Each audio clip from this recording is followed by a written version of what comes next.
نحمده ونصلي ونسلم على رسوله الكريم أما بعد فأعوذ بالله من الشيطان الرجيم بسم الله الرحمن الرحيم وبالوالدين إحسانا صدق الله العظيم وصدق رسوله النبي الكريم الأمين إن الله وملائكته يصلون على النبي يا أيها الذين آمنوا صلوا عليه وسلموا تسليما پڑھیے الصلاۃ والسلام علیک یا رسول اللہ وعلی آلک واصحابک یا حبیب اللہ الصلاۃ والسلام علیک یا رحمۃ للعالمین وعلی آلک واصحابک یا خاتم النبیین۔ اللہ تبارک و تعالی جل وعلا کی حمد و ثنا اور حضور نبی رحمت صلی اللہ تعالی علیہ وسلم کی بارگاہ میں ہدیہ درود و سلام عرض کرنے کے بعد معزز و محتشم سامعین حضرات، السلام علیکم ورحمۃ اللہ وبرکاتہ۔ اللہ تبارک و تعالیٰ کے فضل اور اس کی توفیق سے ہم سب کو رجب المرجب شریف کے پہلے جمعۃ المبارک میں شرکت کی سعادت حاصل ہو رہی ہے۔ آج کی ہماری گفتگو کا موضوع ہے والدین کی ذمہ داریاں۔ اللہ تبارک و تعالیٰ ہم سب کو اپنی ذمہ داریاں ادا کرنے کی توفیق نصیب فرمائے اور اللہ ہماری اولادوں کو نیک صالح اولاد بنائے۔ اولاد انسان کے لیے ایک بہت بڑا سرمایہ ہے۔ دنیا کی جتنی نعمتیں دی ہیں اللہ کریم نے، ان میں جو بڑی بڑی نعمتیں ہیں، ان بڑی نعمتوں میں سے ایک نعمت انسان کی اولاد ہے۔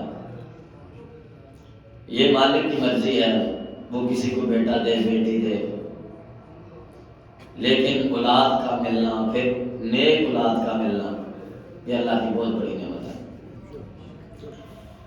والدین کی جو ذمہ داریاں ہیں، ان ذمہ داریوں میں سے پہلی ذمہ داری یہ ہے کہ انسان اچھی عورت کا انتخاب کرے۔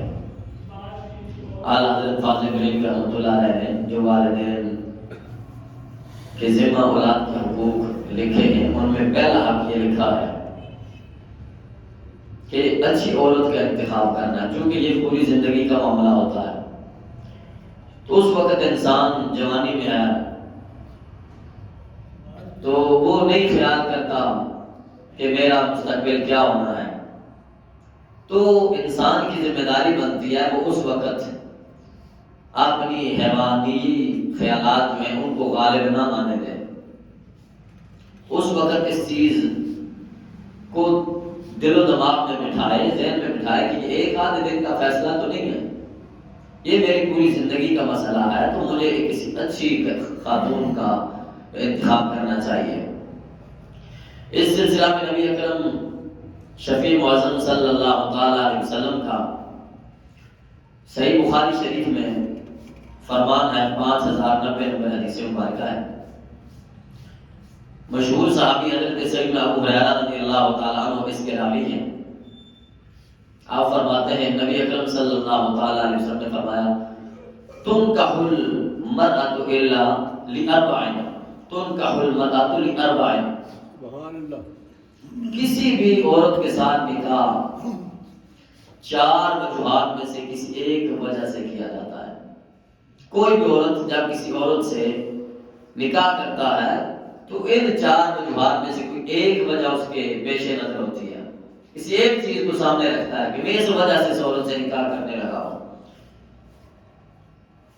حضور نے خود فرمایا لمالہا، ایک وجہ یہ ہے کہ بندہ عورت کے مال کو دیکھتا ہے، امیر بڑی ہے، دولت بڑی ہے اس کے پاس، تو اس سے نکاح کروں گا تو میں بھی امیر ہو جاؤں گا، دولت میرے پاس آ جائے گی۔ تو دولت کی وجہ سے انسان کسی عورت کا انتخاب کرتا ہے۔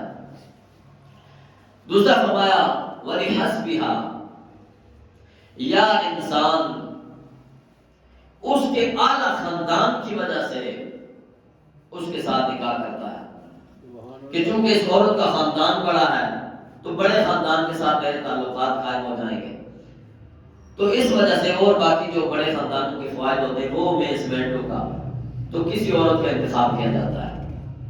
تیسرا سرکار نے فرمایا ولی جمالہا، یا انسان عورت کے حسن و جمال کی وجہ سے، اس کی خوبصورتی کی وجہ سے اس سے نکاح کر لیتا ہے۔ اور تیسرا فرمایا ولی دینہا، یا بندہ کسی عورت سے اس لیے نکاح کرتا ہے کہ وہ دیندار بڑی ہے، اس کا کردار بڑا اعلیٰ ہے، اس کا کردار بڑا ستھرا ہے،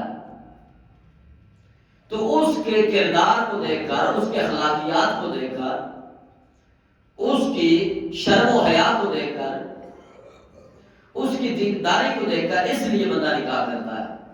یہ 4 وجوہات میں سے کسی ایک وجہ سے نکاح کیا جاتا ہے۔ اور آگے سرکار نے فرمایا فاظفر بذات الدین، اگر کسی میں 4 چیزیں ہیں تو سبحان اللہ بہت اچھی بات ہے، سبحان اللہ۔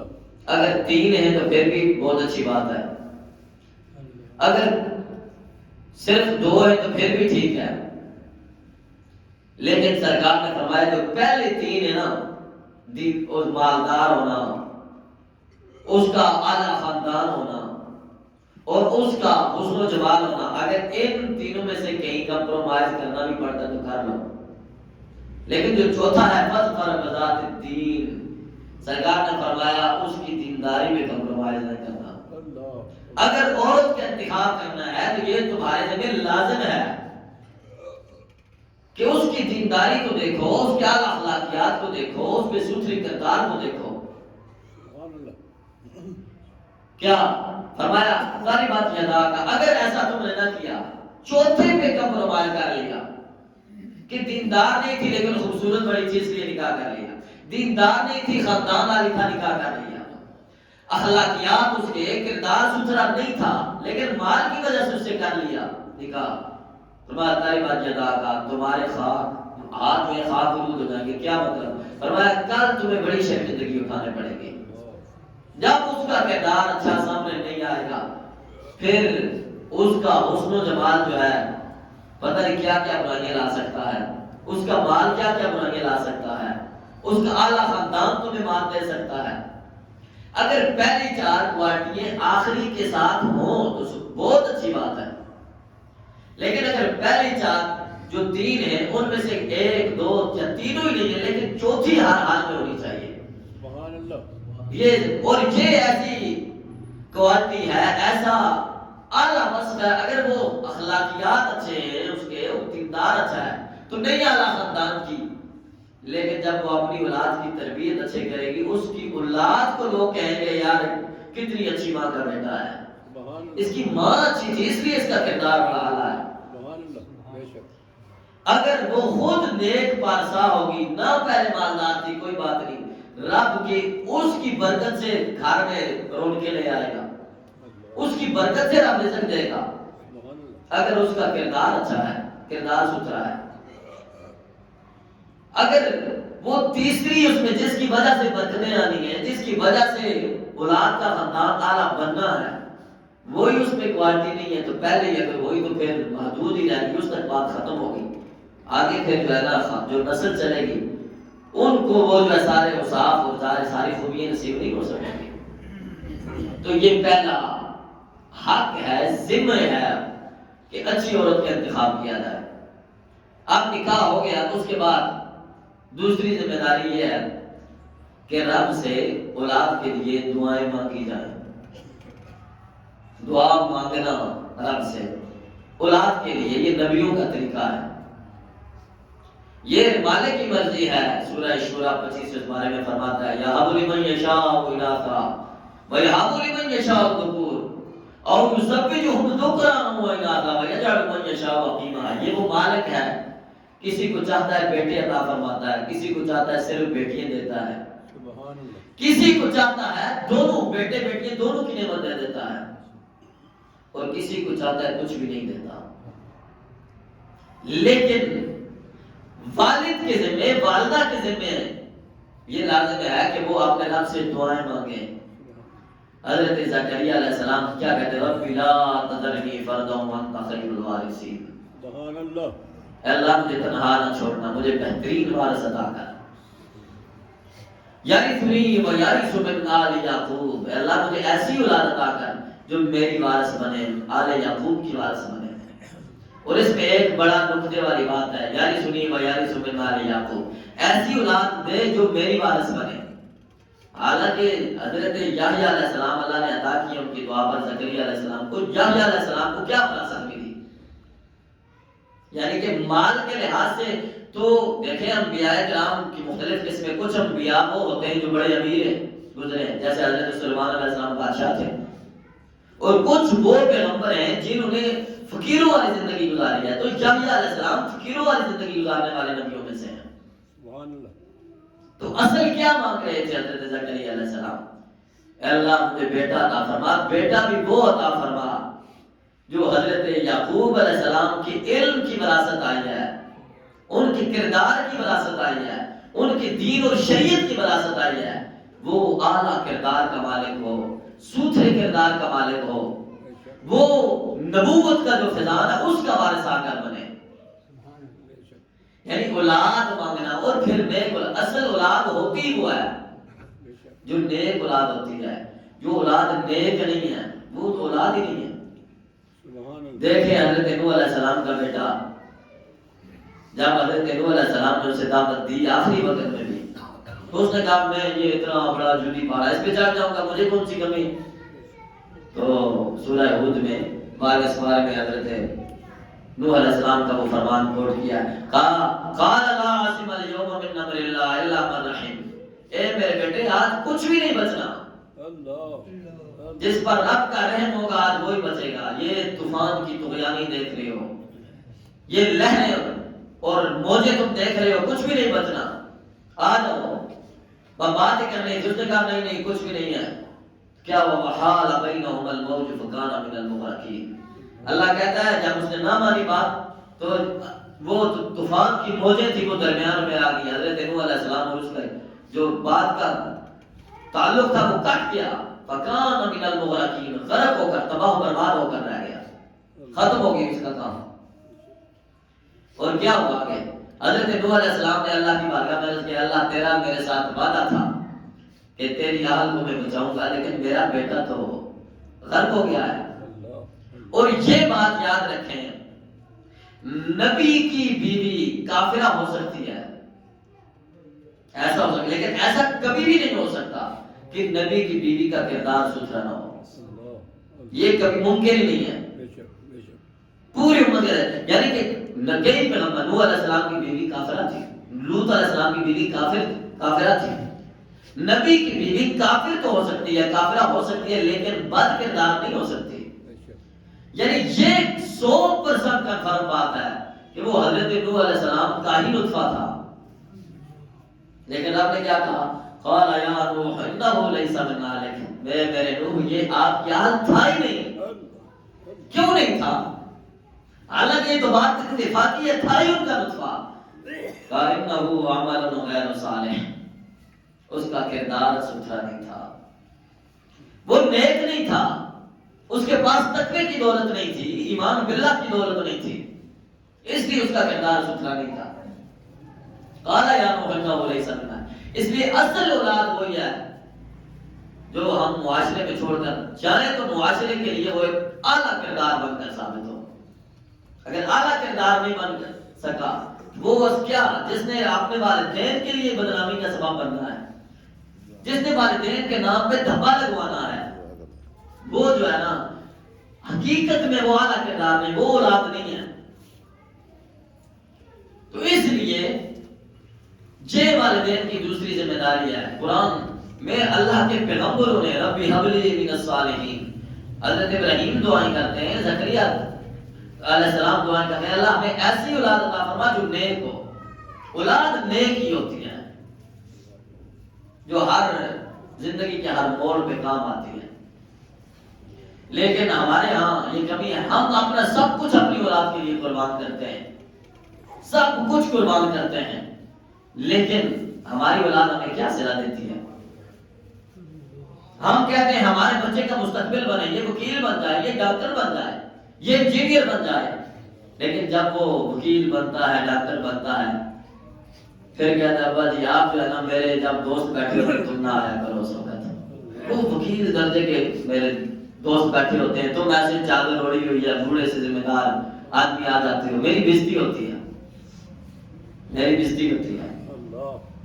نبی اکرم صلی اللہ علیہ وسلم کا فرمان میں نے آج ہی پڑھا، سرکار نے فرمایا جس کے دل میں والدین کے بارے میں ایسا خیال ہے جنت جانا تو بڑی دور کی بات ہے، جنت کی خوشبو بھی نہیں سکے گا.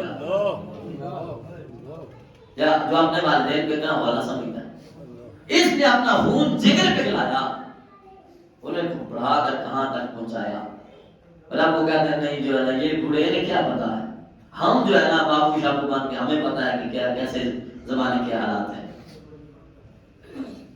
ہم والدین نے اولاد کے ساتھ کیا کیا اور ان کا کیا آگے جواب ہے. لیکن یاد رکھو اگر اولاد کو دین پڑھایا ہوا ہے، وہ دین کہے گا والدین بوڑھے ہو چکے ہیں چل ماں کی قدموں کو دھو کر آ، وہ دین کہے گا جھکا اپنے باپ کے سامنے سارا.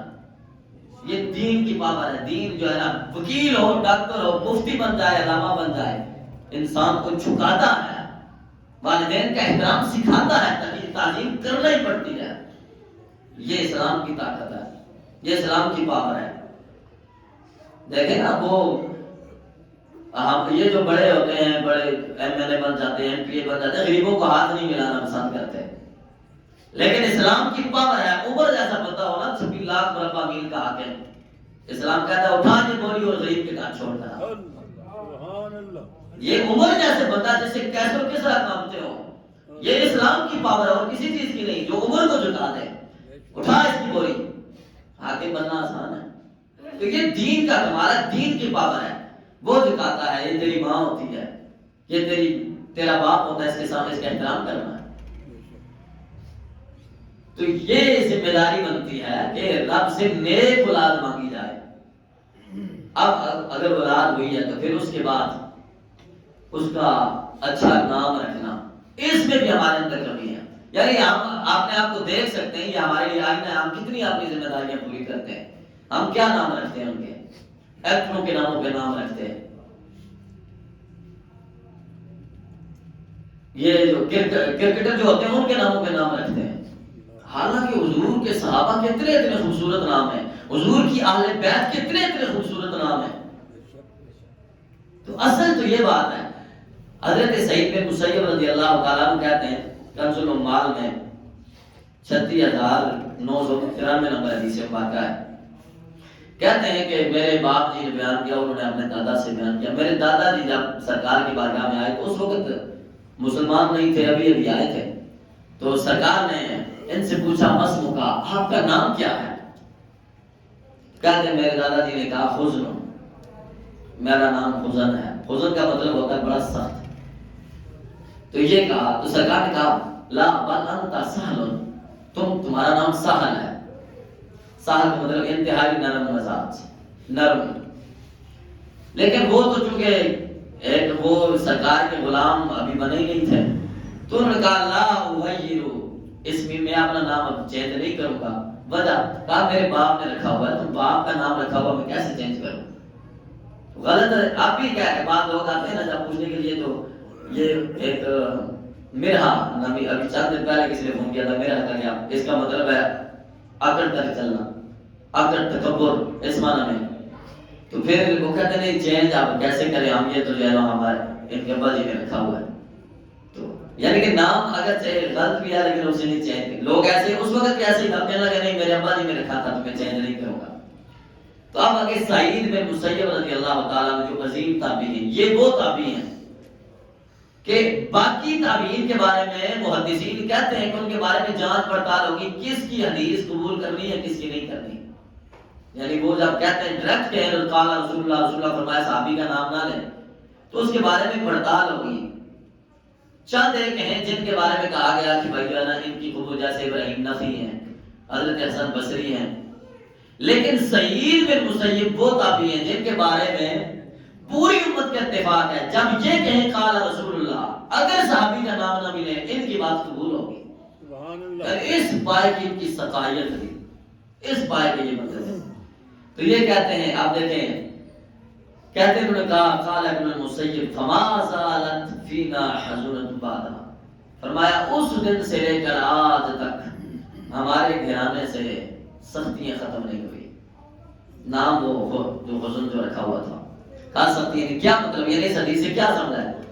نام کا اثر ہوتا ہے، نام کا کردار پہ اثر ہوتا ہے. جیسا نام رکھو گے انسان، بعض مرتبہ ایسا بھی ہوتا ہے نام بڑا اچھا ہو اور بندہ برا ہوتا ہے، ایسا بھی ہوتا ہے. نام غلام رسول ہے اور اس کا کردار بالکل سارا الٹا ہے. نام اس کا حسین بن علی ہو لیکن وہ بھی خلافت سے غداری کر جائے، ایسا بھی ہوتا ہے جو شریف مکہ پچھلی صدی میں ہو. نام بڑے بڑے خوبصورت بھی ہوتے ہیں لیکن بندے بعض کا برے نکلا. لیکن ناموں کا اثر بہت زیادہ ہوتا ہے. اکثر ایسا ہوتا ہے کہ زندگی کے کسی موڑ پہ خیال آ جاتا ہے یار میرا نام کیا اور میں کر کیا رہا ہوں، اس کی آنکھیں کھولی جاتی ہیں. یار نام میرا حسین ہے، نام میرا علی ہے، نام میرا صدیق ہے اور بولتا بھی جھوٹ ہوں. پھر نام کا اثر ہوتا ہے اس پہ. اس لیے فرمایا گیا کہ والدین کے ذمہ یہ حق بنتا ہے کہ وہ اپنی اولاد کا اچھا نام رکھے. پھر حقیقت کرنا یہ اولاد کا حق ہے، والدین کے ذمہ ہے یہ بات. امام ترمذی رحمہ اللہ تعالیٰ نے حضرت سمرہ رضی اللہ تعالیٰ عنہ سے 1522 نمبر حدیث مبارکہ روایت کی ہے. حضرت سمرہ کہتے ہیں نبی اکرم صلی اللہ تعالیٰ علیہ وسلم نے فرمایا الغلام مرتہن بعقیقتہ، کوئی بھی بچہ ہے وہ والدین کے پاس عقیقے کے بدلے میں یہ گروی رکھا ہوا ہے. اب اس کا مطلب کیا، آپ توجہ رکھنی ہے آپ نے. اس کا مطلب یہ ہے کہ اگر والدین نے اولاد کا عقیقہ کر دیا تو اب ظاہر ہے موت تو ہر کسی کو آنی ہے. وہ بچہ فوت ہو بچپن میں، جوانی میں، بڑھاپے میں، جب بھی والدین کے لیے تو بچہ ہی ہے نا. جب بھی فوت ہوگا قیامت کے دن اس کی سفارش اللہ اس کے والدین کے حق میں قبول کرے گا. لیکن اگر انہوں نے یہ اپنی ذمہ داری پوری نہیں کی، اولاد کا عقیقہ نہیں کیا، اس وقت حلوہ بنا کر تقسیم کر دیا، باقی ساری چیزوں کے لیے پیسے ہوتے ہیں. اگر کوئی غریب ہے تو اس میں سختی بھی نہیں ہے، اگر کوئی باقی مجبور ہو. لیکن اگر بندہ باقی ساری عیش و عشرت کے لیے اس کے پاس ہوگا لیکن یہ جو ہے سنت ادا کرنے کے لیے وہ کہے کہ آپ چلو لینے دو، تو اب اگر اس نے نہیں عقیقہ ادا کیا اس کی زندگی میں کبھی بھی، اب قیامت والدین وہ بچہ اپنے والدین کی سفارش نہیں کر سکے گا. یعنی وہ کرنا چاہ بھی رہا ہے تو نہیں کر سکے گا، کیونکہ اس کے والدین نے اس کا وہ حق ادا نہیں کیا تھا. وہ گروی تھا والدین کے پاس اس کے عقیقے کے بدلے میں. عقیقہ کرتے تو اس کا ان کا حق ادا ہونا تھا، پھر اولاد جو ہے نا اس کی سفارش کرتی تو اس کی سفارش ہوتی. یہ مطلب ہے جملوں کا. اور پھر آگے فرمایا یذبح عنہ یوم السابع، سرکار فرماتے ہیں 7ویں دن جو ہے اس کی طرف سے عقیقہ کیا جائے. وہ یسمی، اور اس کا خوبصورت سا نام رکھا جائے. وہ یحلق راسہ، پھر اس کا سر جو ہے نا وہ مڑوا دیا جائے. یہ والدین کی ذمہ داری بنتی ہے. پھر اس کے بعد اسے ہم سکھاتے ہیں، جب آہستہ آہستہ بڑا ہونے لگتا ہے تو کیا سکھاتے ہیں. کوئی ماں کا نام سکھا رہا ہوتا ہے، کوئی باپ کا نام سکھا رہا ہوتا ہے. کوئی جو ہے نا اگر بچہ توتلا ہے تو اس کی زبان سے کوئی گالی نکلی ہے تو وہی چونکہ بچہ جو ہوتا ہے اس کی زبان سے وہ لفظ خوبصورت نکلتے ہیں کہ گالی کیوں، وہ پھر اسے ہی ہم دلاتے ہیں. لیکن نبی اکرم صلی اللہ تعالیٰ علیہ وسلم فرماتے ہیں من کانا فی اول کلامہ لا الہ الا اللہ وآخر کلامہ لا الہ الا اللہ فقد دخل الجنہ. جس بندے کی زبان سے سب سے پہلے یہ جملہ جاری ہوا لا الہ الا اللہ، اللہ کے سوا کوئی معبود نہیں، پہلے دن اس کی زبان پہ توحید آ گئی، سرکار فرماتے ہیں وہ بندہ جو ہے جب بھی دنیا سے جائے گا ڈائریکٹ جنت میں جائے گا. اس کا پہلا کلام اور آخری کلام لا الہ الا اللہ ہو گیا. جس کی زبان میں پہلا جملہ بھی یہی جاری ہوا، دنیا میں بولا تو سب سے پہلے لا الہ الا اللہ کا. جب دنیا سے آنکھیں بند کر رہا تھا اس وقت لا الہ الا اللہ. کیا خوبصورت زندگی ہے جس کو یہ زندگی نصیب ہو جائے. فرمایا اللہ کے نور سے جنت میں داخل فرمائے گا. پھر اس کے بعد ہمارے اسلام کیا سکھائیں. سرکار فرماتے ہیں، یہ بخاری شریف میں 6599 نمبر حدیث ہے، فرمایا ما من مولود الا یولد علی الفطرہ، دنیا میں جو بھی بچہ آتا ہے وہ فطرت پہ پیدا ہوتا ہے، وہ اسلام کے مزاج پہ پیدا ہوتا ہے۔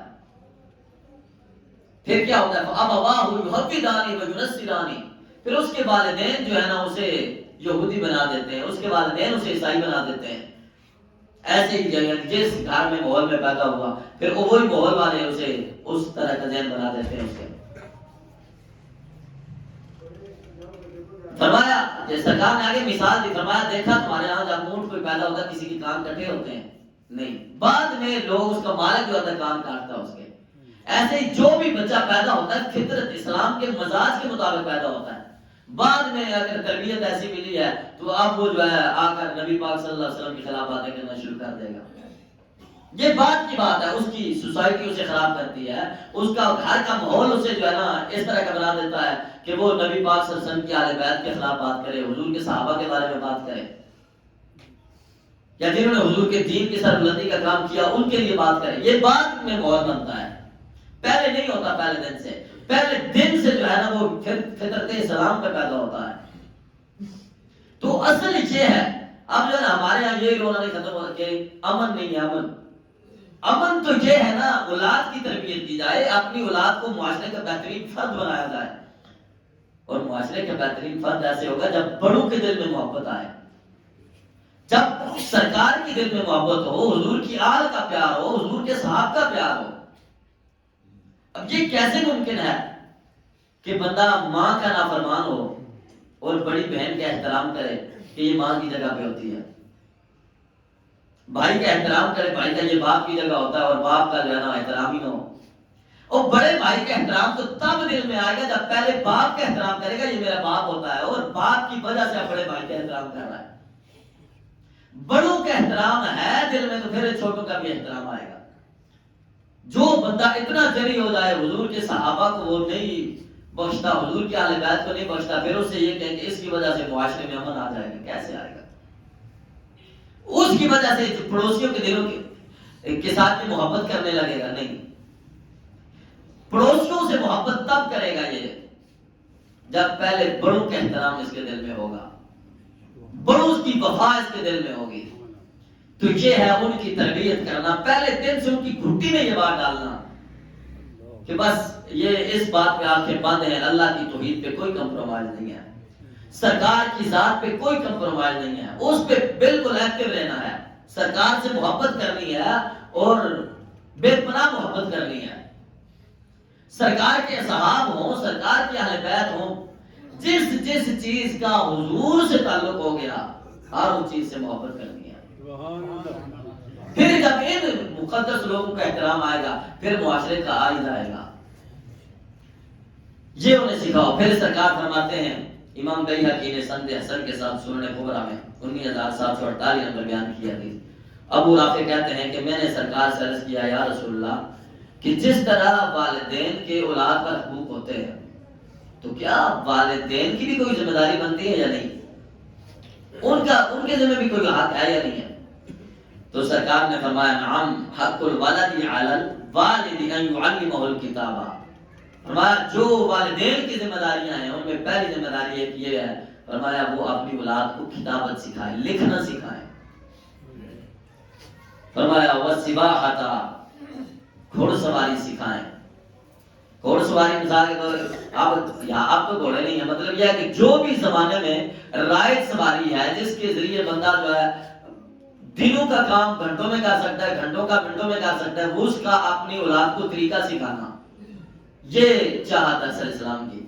فرمایا اور رمی یا تیر اندازی سکھانا۔ تیر اندازی کا بھی یہ مطلب یہ نہیں کہ وہ صرف تیر اندازی سیکھے، مطلب یہ ہے کہ وہ اپنا دفاع کرنا سیکھے، اگر اس پہ دشمن کسی لحاظ سے حملہ کرتا ہے تو اسے اپنا دفاع کرنا آتا ہو۔ تو اب یہ نہیں کہ اب ہم تیر اندازی سکھائیں گے تو پھر آقت ادا ہوگا، اب یہ ہے کہ اپنی اولاد کو بچائیں کہ جب بندے ورگلا کر لے جاتے ہیں، اغوا کرتے ہیں تو کیسے کرتے ہیں، بیٹا کس سے چیز لینی ہے کس سے نہیں لینی، کس کے ساتھ بیٹھنا ہے کس کے ساتھ نہیں بیٹھنا، اگر کسی کے ساتھ بیٹھنا ہے تو کس طریقے پہ بیٹھنا ہے، یہ چیزیں اپنی اولاد کو سکھانا جو معاشرے کی ضرورت ہے، یہ اولاد والدین کے ذمہ ہے، ان کا حق ہے کہ وہ اپنا یہ حق ادا کرے۔ اور پھر آگے فرمایا وَأَن يُوَرِّثَهُ طَيِّبًا، وہ ایسے ہی اپنی اولاد کی تربیت کرے، جب دنیا سے جائے تو دنیا کو ایک بہترین وارث دے کر جائے، ان یورثہ طیبا، معاشرے کے لیے ایک اعلیٰ اخلاق والا انسان، اعلیٰ کردار والا انسان پیش کر کے جائے. یہ تربیت کرنے والی ہے. آپ کہتے ہیں نا فلاں ادارے میں بڑی کرپشن ہوتی ہے، فلاں والے جو ہے نا بڑا جو ہے نا رشوت لیتے ہیں، فلاں ادارے والے بڑے سود کھاتے ہیں. آپ کو پتا ہے یہ جتنے بھی بڑے بڑے ہیں یہ کن اداروں سے پڑھ کر گئے ہوئے؟ ایک منٹ کے لیے سوچنا، کس کے کہاں سے پڑھے، کہاں سے ان کی تربیت ہوئی؟ جتنے جو ہے نا ہمارے اوپر بیٹھے ہوئے ہیں، پتا چلا وہ ادارے رزق دیتے ہیں، سکول ہے، کالج ہے، وہ رزق ضرور دیتے ہیں، لیکن تربیت رب کا قرآن ہی کرتا ہے، تربیت دین ہی کرتا ہے. یہ بات ان اداروں میں بھی بڑے بڑے اچھے لوگ ہیں، ان اداروں میں جتنے بھی ادارے ہیں سب کی بات ہے، بڑے بڑے اچھے لوگ ہیں. یاد رکھیں وہ جو اچھے لوگ ہوں گے یا ان کا خود قرآن سے تعلق ہوگا یا قرآن والوں سے تعلق ہوگا. سبحان اللہ. کسی بڑے عالم کو وہ سنتے ہوں گے، مصطفی صاحب ہیں، پیر اجمل صاحب، اس طرح بڑے بڑے علماء کو معلوم سنتے ہوں گے، اس لیے ان کا کردار بڑا ستھرا ہوگا. امیر اہل سنت مولانا الیاس قادری کو سننے والے ہوں گے، یا وہ خود قرآن سے کبھی ریلیٹڈ ہے، قرآن کو پڑھنے والے ہیں، قرآن سے ان کا تعلق ہے، ان لوگوں کا کردار بڑا ستھرا نظر آئے گا. یہ جو کردار پیدا کیا یہ کن اداروں نے پیدا کیا؟ یعنی اب تو اتنا تو ہمیں اتنا پتا ہونا چاہیے کہ یہ پڑھائیں اسکول، کالج، یونیورسٹی، یہ ان کے بڑے فوائد ہیں، لیکن اگر اس کا کردار اعلیٰ کرنا ہے، اس کے اخلاقیات اعلیٰ کرنے ہیں، اسے یہ بتانا ہے کہ والدین کی کیا عظمت ہوتی ہے، بہن بھائیوں کے ساتھ کیسے رہنا ہے، معاشرے کے ساتھ کیسے رہنا ہے، تو پھر اسے دین یہ باتیں سکھائے گا. ساری تقریر کا خلاصہ اتنا ہے، اگر آپ اپنی ذمہ داری ادا کرنا چاہتے ہیں اپنی اولاد پہ، اپنے پوتوں پہ، پوتیوں پہ، ایک بات ہے، آپ اپنی اولاد کو دین سکھا دیں. آپ کی اولاد کو دین خود ہی سب کچھ سکھا دے گا، دین سب کچھ سکھا دے گا. آپ کو نہیں بتانا پڑے گا جب بہنیں آئیں تو پھر پیار کرنا ہوگا، پھر یہ نہیں، دین خود بتائے گا نہیں ان سے کیسے پیش آنا ہے، والدین سے کیسے پیش آنا ہے، پورے معاشرے دین ہر شے سکھائے گا. اور ایک بات نوجوانوں کے لیے ہے جو یہ سمجھتے ہیں ہم تو بڑے اچھے ہیں، بڑا اچھا کرتے، لیکن ہمارے والدین جو ہے نا وہ ہمارے ساتھ محبت نہیں کرتے. تو یاد رکھیں والدین کی محبت کو چیک کرنا ہو تو کب چیک کیا جاتا ہے کہ میرے والد کو میری والدہ کو مجھ سے کتنا پیار ہے؟ آخری جملہ سب دھیان سے سننا یہ بات. جب آپ خوشحالی میں اس وقت نہیں اسے محسوس کیا جا سکتا، آپ خوشحال ہیں اور آپ یہ چاہیں کہ میرے والدین کو مجھ سے کتنی محبت ہے مجھے پتہ چل نہیں. جب آپ دکھ میں ہیں، جب تکلیف میں ہیں، اس وقت اپنے والدین کو دیکھیں کہ وہ کیسے تڑپتے ہیں، اس وقت ان کی محبت کا پتہ چلتا ہے. مثال کے طور پر اگر کسی بچی کو اللہ نہ کرے طلاق ہو جائے، زمانے والے کتنی بھیڑی نظروں سے اسے دیکھتے ہیں، لیکن وہ ماں باپ ہوتے ہیں کہتے ہیں سارا زمانہ بیٹی چھوڑ جائے ہم تیری مصیبت میں تیرے ساتھ کھڑے ہیں، ہم تمہیں سہارا دیں گے. والدین کی محبت کو چیک کرنا ہے تو پھر جب خود تکلیف میں ہو تو پھر دیکھو کہ ہمارے والدین کو ہم سے کتنا پیار ہے، ہمارے والدین کو ہم سے کتنی محبت ہے. اگر ان کی محبت ہے تو پھر ان کی تعظیم کرو، ان کی تکریم کرو، معاشرے کے بہترین فرد بنو، کسی کے کام آنے والے انسان بن جاؤ. یقین جب دنیا بھی خوبصورت گزرے گی آخرت تو پھر ہونی بھی خوبصورت ہے. اللہ تبارک و تعالی ہمیں بہترین کردار کا مالک بنائے. وآخر دعوانا